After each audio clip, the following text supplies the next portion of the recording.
Sevgili bisiklet severler, arkadaşlar hoş geldiniz. Bugün Ali kardeşimin mekanındayız, Hobimut'tayız. Ne yapacağız? Ali kardeşim de geldi. Bugün onunla bir bisiklet kurması yapacağız. Ali kardeşim burayı yaklaşık, hoş bulduk Ali. Ne zaman açtık mekanı? 2 ay oldu çalışmaya başlayalı abi. 2 ay oldu. Bu haftadır da bisikletlerimiz var.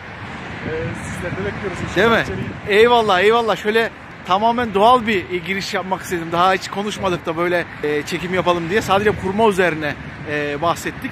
Hadi gelin şöyle bir mekanı gezelim. Ha bu arada mekan nerede? Kayseri'de, Kayseri merkezde Acıbadem'in tam karşı tarafında Acıbadem Hastanesi. Hemen şurası arkadaşlar.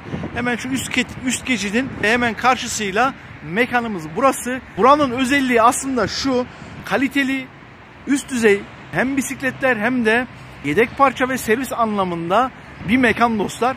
O yüzden Ali kardeşimi tebrik ediyorum. Mekan çok. Murat abi aynı zamanda Shimano Service Center. Shimano'nun Türkiye'deki 18 yetkili servis noktasından birisi. Herkesi bisikletine bakım için veya sohbet için bile bekliyoruz. Değil inşallah. mi? Eyvallah. Mekan çok güzel.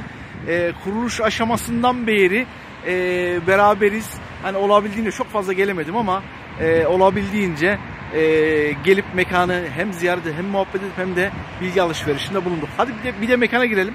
Evet bakın, mekana girmeden önce de Karaoran'ın şöyle bir modeli var. Big 2718 modeli. Evet.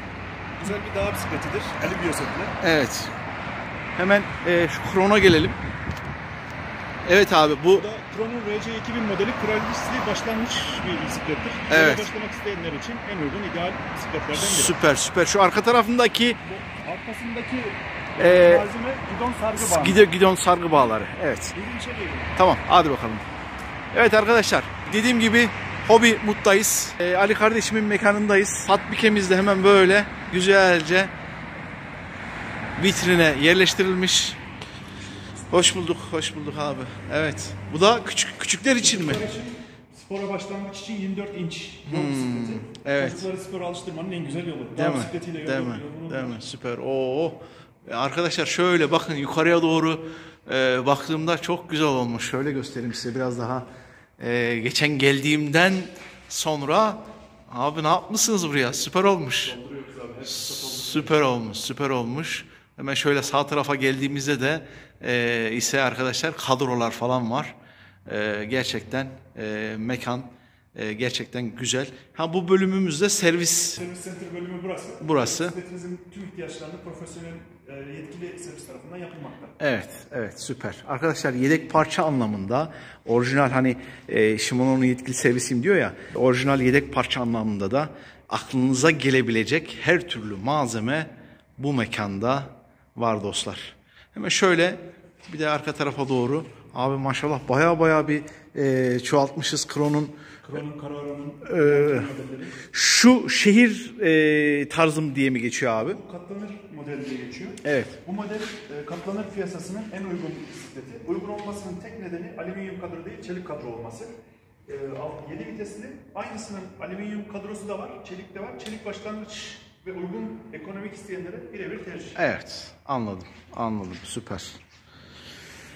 Süper arkadaşlar, herkesi Ali kardeşimin mekanına bekliyorum. Her seviyeden, hani ben aslında başlangıçta demiştim biraz daha üst seviye kaliteli bisikletler demiştim ama yani giriş seviyesinde bisikletler de mevcut arkadaşlar. Yani Bianchi'sinden tutun, değil mi? Bianchi, Kron, Karaoran'ın tüm modelleri var. Hatta çocuklarımız için başlangıç için uygun model olan Geronimo markalı bisikletlerimiz de var. Bisikletler de var. Onlar da çok kalitelidir. Çocuklara da tavsiye ediyoruz. Evet. Süper. Hadi arkadaşlar bisikletimizi kuralım bakalım. Şimdi arkadaşlar Ali kardeşim bisikletle ilgili bize bir bilgi versin. Kutu açılımı yapacağız. Aynı zamanda kurulum aşamasını da göstereceğim. Ben kuracağım. Evet Ali kardeşim anlat bakalım. Ne? Bu Kron'un CC1 Gravel modeli. Evet. Karbondur. Full karbon. Kadrosu da maşası da karbon. Üstünde 105 grup set var. Grup seti ve karbon olması fiyatını... Grup seti açalım. Grup sette vites fren takımları toplam grup set denir. Shimano'nun farklı modellerinde grup setleri var. Yol modellerinde grup setler Claris'ten sonradan başlayıp Ultegra Durais'e kadar giderken Gravel'de de GRX modeller var. Ama bu GRX'ler geçen sene çıktı. Krom bunu 2 senedir yaptığı için 105 setle devam ediyor bu grupta. 105 sette Gravel GRX 810'a eşdeğer bir grup set. Arazide gayet memnun eder. Özellikle rampa tırmanışlarında hiç sıkıntı yaşatmaz. Bisikletimizi açıp başlayalım. Hadi başlayalım. Ya Allah, bismillah. Şimdi arkadaşlar öncelikle en güzel yerine gelelim.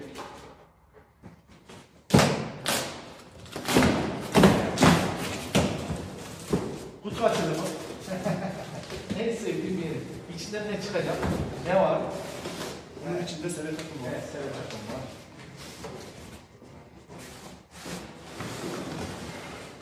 Evet. İşte bu kadar arkadaşlar. Bu kadar. Ağırlığını biliyor musun Ali? Ağlarını hemen tartabiliriz. Hemen tartalım. Arkadaşlar 8,5 falan, 8,24 falan geliyor. Düşünün yani. Ha, bu arada bir karbon olduğundan bahsetmiş miydik bisikletin? Evet, karbon kadro. Karşısı da karbon. Birazdan zaten detaylarını göstereceğim. Şimdi selesinden bağlayacağız bisikletimizi. Şöyle yapalım. Evet arkadaşlar. Montaj selesi, işte bağlantı elemanları. Evet, şöyle. Selemiz çıktı içinden. Pedalları. Sele borusu. Gidon boğazı. Ve Aksesuarlar. Süper. Şimdi arkadaşlar öncelikle seleyi kurmakla işleme başlayalım. Şöyle bir selesi var. Hemen şurası şöyle kumaş. Üzeri de vinil deriden yapılmış şık. Gerçekten güzel bir sele arkadaşlar. Evet, hemen borumuzu şöyle. Bağlantı kısmı olduğu için direkt boru değil, o yüzden çıkmadı. Bakın şöyle de hafif yine karbon malzemeden üretilmiş alyan vidalarla bağlantı kısmı tutulmuş. Şimdi şöyle normalde piyasada birçok bisiklet kurdum. Bianchi'sinden tutun BİM'den aldığımız modeller, ama şimdi bunu bir şöyle bir bakacağım önce yapısına. Şimdi Ali kardeşimle yapısına baktık arkadaşlar. Hafiften, nerede benim 5 numaram? Bakın arkadaşlar, şu 2 tane vidası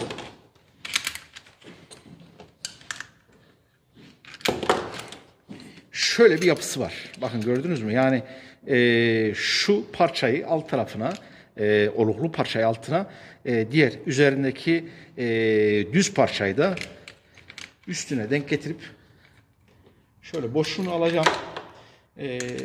Burada şunu söyleyeyim. Bakın bunun şöyle ayarı da var. Yani bunu genelde ortaya denk getirip o şekilde alıyoruz. Ama önce şimdi burada şöyle bir durum var arkadaşlar. Biz bunu tam sıktığımız zaman bu sele böyle diklemesine duruyor. Yani biz iki vidayı da eşit şekilde, boşluk olacak şekilde arkadaşlar şunu da ortaladığımız zaman, evet, böylece ortalı zaten bu şekilde. Evet,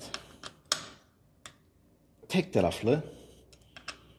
Buradan sıkmaya gerek yok. Zaten baskıyı yaptığı zaman aynı zamanda da bunu da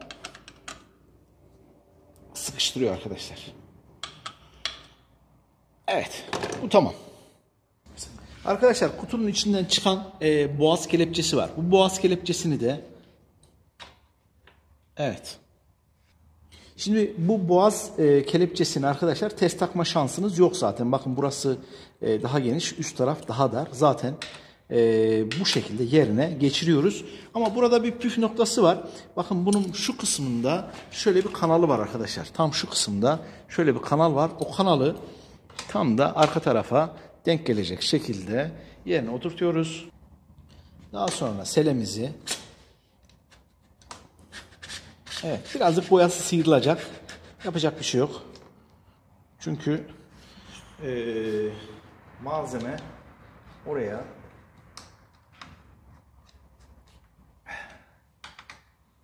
tam 0'a 0 geçiyor. Arka tarafından da arkadaşlar platforma bağlayacağımız için birazcık Üst tarafı gevşetmeye gerek yok. Önce alt tarafı sabitleyince üst tarafındaki vidayı gevşetip selemizi. Hadi Ali kardeşim bir bağlantısını yap bakalım abi. Evet, platformumuzun ismi nedir? Powerlift'in Park2 Powerlift modeli. Bisikletçilerin göz seviyesinde çalışabilmesi için yapılmış bir özel bisiklet lifti. Özel bisiklet. Türkiye'de 6 tane var şu anda bunun. Öyle mi? Bir tanesi de Kayseri'de. Süper abi. Eyvallah. İşte diyorum ya arkadaşlar, yani bu işi gerçekten hakkıyla hem servis anlamında hem de kaliteli bisiklet anlamında, yedek parça anlamında rahatlıkla diyebilirim yani. Kayseri'de Ali kardeşim mekanı tek dostlar. Evet, hadi bisikletimize dönelim. Evet arkadaşlar, klipslerini açıyorum. Önce tekerimi alacağım.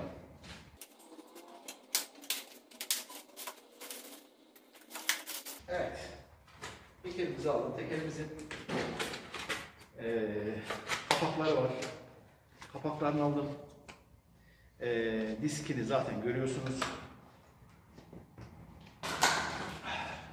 Evet, koruma alacağım. Şöyle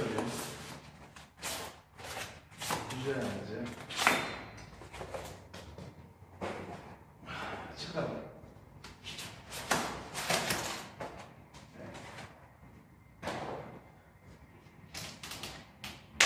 Direksiyonu da alıyorum.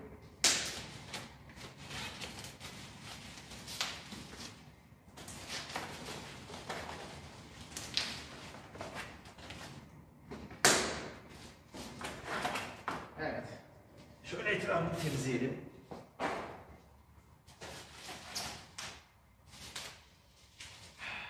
Şimdi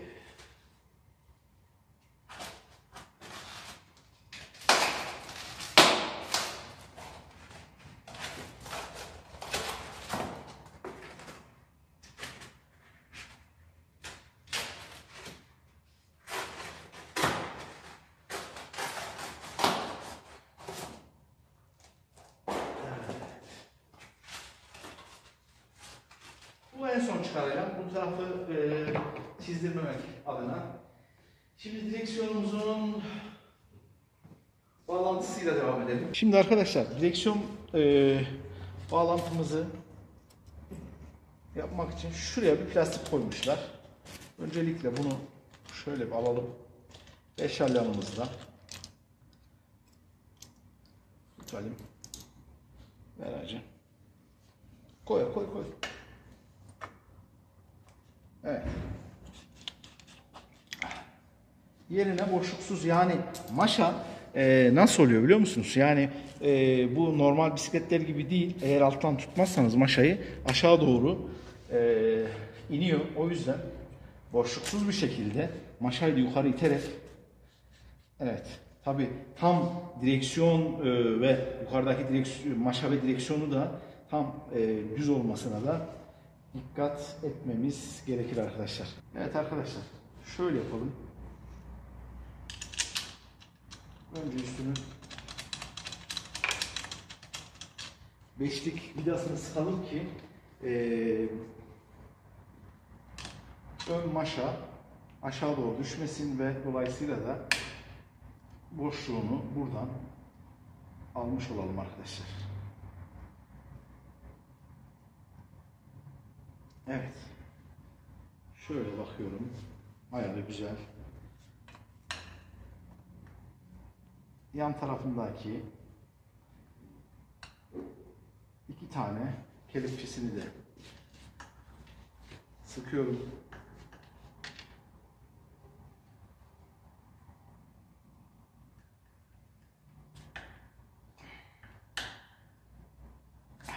Evet. Bu da tamam. Şimdi direksiyonumuzu bağlayalım. Evet arkadaşlar, şimdi 4 alyanımızla kelepçelerini, vidalarını güzelce sökelim. Şöyle 2 vidasını söküp kaldırıp sıkar mıyım dedim ama maalesef 4'ünü birden almamız gerekiyor. Halim hemen yan taraftan aslanlığa devam. Teşekkür ediyorum abi kardeşime. Evet dur. Şöyle yapalım. Bir tanesi bizde kalsın.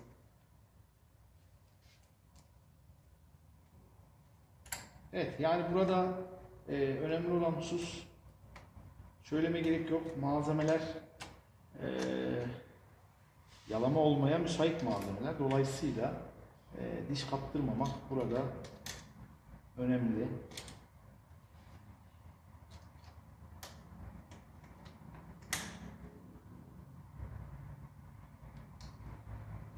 Evet abi.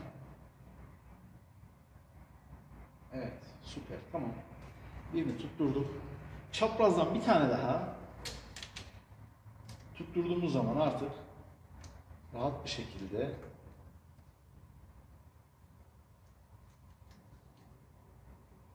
vidalamasını yapabiliriz arkadaşlar. Ver abicim bakayım.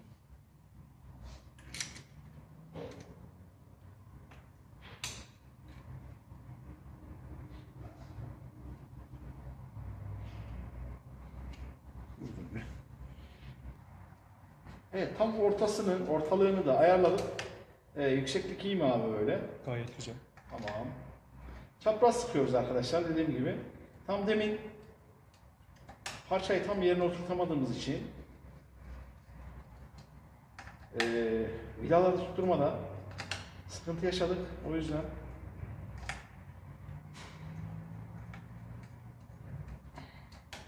yani bir şey olmuyorsa mutlaka vardır. Yani bir kasıntı vardır, bir şey vardır. Zorlama anlamı, mantığı yok. Ne yaparsanız yapın.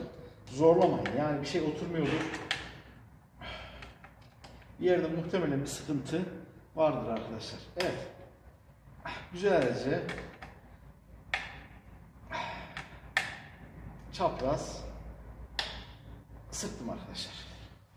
Şimdi arkadaşlar ön teker miline geçebiliriz. Ön teker milinde de aynı motosiklet gibi karşı tarafa böyle vidalı yapmışlar. Eskiden Rus motosikletlerinde falan olurdu böyle. Ters diş olurdu. Yani döndüğü zaman mil sıkıştığı zaman gevşemesin diye. Aslında bunun mantığı bakın teker ileri doğru evet. Teker ileri doğru gittiğinde ne oluyor?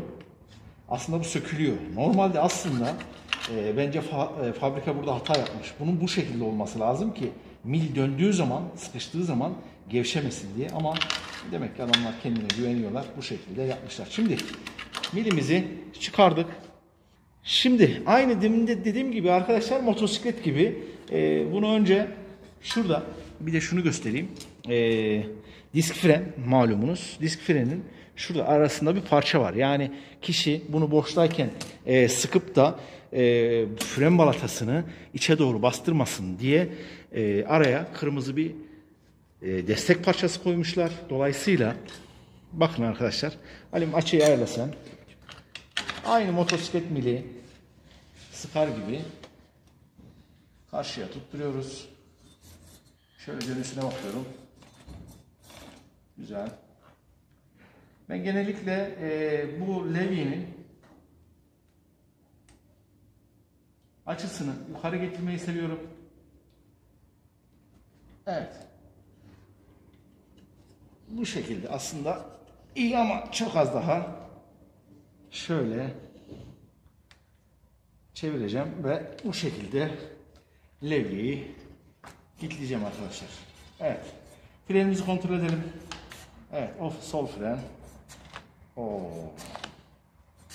Fren gerçekten harika. Ön tekerimiz de tamam. Sıra geldi pedalımızı takmaya. Pedallarda her zaman benim videolarımı takip edenler bilir arkadaşlar. Yön yani diş olayı vardır. Hani az önce şeyde bahsettim ya. Abi bu değil. Şimdi ön tekerdeki o mantığı az önce anlattım ya size arkadaşlar. Bunda da aynıdır. Gevşemesin diye sağ taraftakini normal diş yaparlar. Sağa sıkılır. Sol taraftaki pedal ise tam tersine sıkılır arkadaşlar. Dolayısıyla da böyle bisiklet falan kurarsanız, kendiniz bisiklet kurarsanız buna dikkat etmekte fayda var arkadaşlar.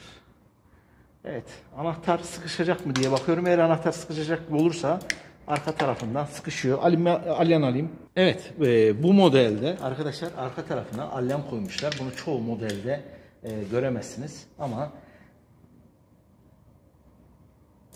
bu modelde arka tarafına alyan yaparak işi bu şekilde çözmüşler. Sevgili bisiklet severler. Şimdi dediğim gibi az önce ne demiştik? Arkadaşlar bu taraf ters diş demiştik. Biz bunu söker gibi sıkacağız. Dolayısıyla ona dikkat etmekte fayda var. Arka tarafından sıktığımız için de eğer anahtarınız kalın gelirse alyanla çok basit sıkabilirsiniz. Evet. Bu da tamam. Şimdi arkadaşlar vites kontrolü yapacağız. Bakın bunun vites artırması kolu sola doğru, şu kolu sola doğru ittirdiğimiz zaman vites düşürüyor.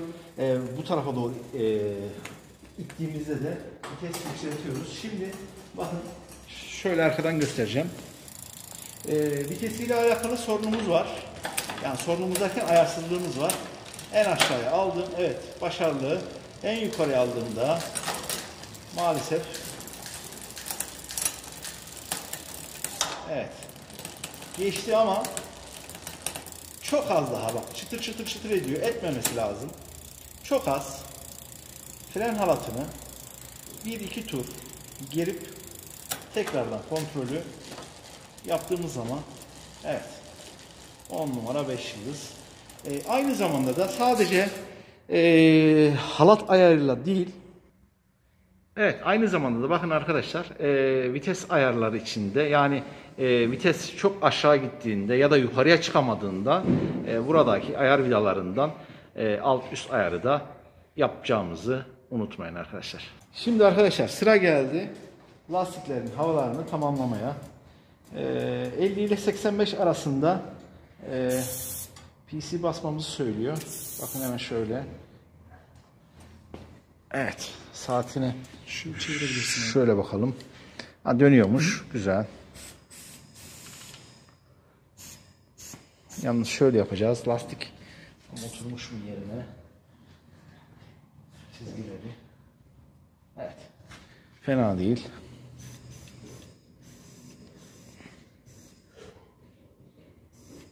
Evet 50 basacağım arkadaşlar. Şimdilik 50 ile bırakacağım ve çizgilerine oturmuş mu ona bakacağım.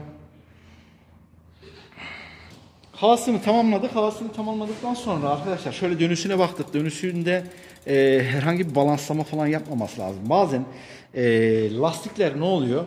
Lastikler jantın tam şeyine oturmuyor. Çizgilerine oturmuyor. Çizgilerine oturmayınca da lastik bu kez balans yapıyor. Şöyle giderken sanki böyle at üzerinde gidermiş gibi şöyle sizi zıplatır. O yüzden lastiğin çizgilerin oturmasına dikkat etmemiz gerekir arkadaşlar. Evet. Bir de önü halledelim. Aynı işlemimizi buna da uygulayalım.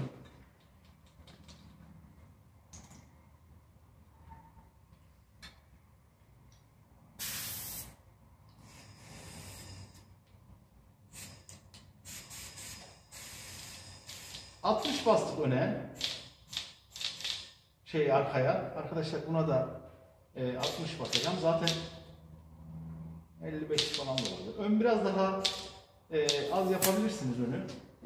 Çünkü çok fazla sarsılmayı istemiyorsanız, konfor istiyorsanız biraz havayı düşük tutarsınız.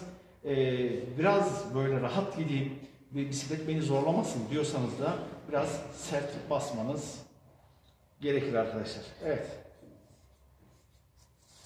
Bu da gayet çizgilerinde ve düzgün bir şekilde artık dönüyor dostlar. 10 numara 5 yıldız. Evet arkadaşlar, alıcısına hayırlı uğurlu olsun diyorum. Gerçekten güzel bisiklet, güzelce de kurduk. Ali kardeşim bir çıkar bakalım yerinden. Ben de yardım edeyim sana. Gerçi tek başıma da çıkarabilirim diyor Ali. Ali bu arada güzel kayakçıdır. Geçen sene Videolarımda gördünüz mü bilmiyorum da Ali ile kaymış. Gerçi bir tur nasip olmuştu. Bir gün boyunca kaymıştık abi. Değil mi? Belçesinin en güzel günü kimse yoktu. Pandemiden dolayı. Değil mi? Değil mi? Bütün pistler açıktı. Bu sene birlikte kayamadık.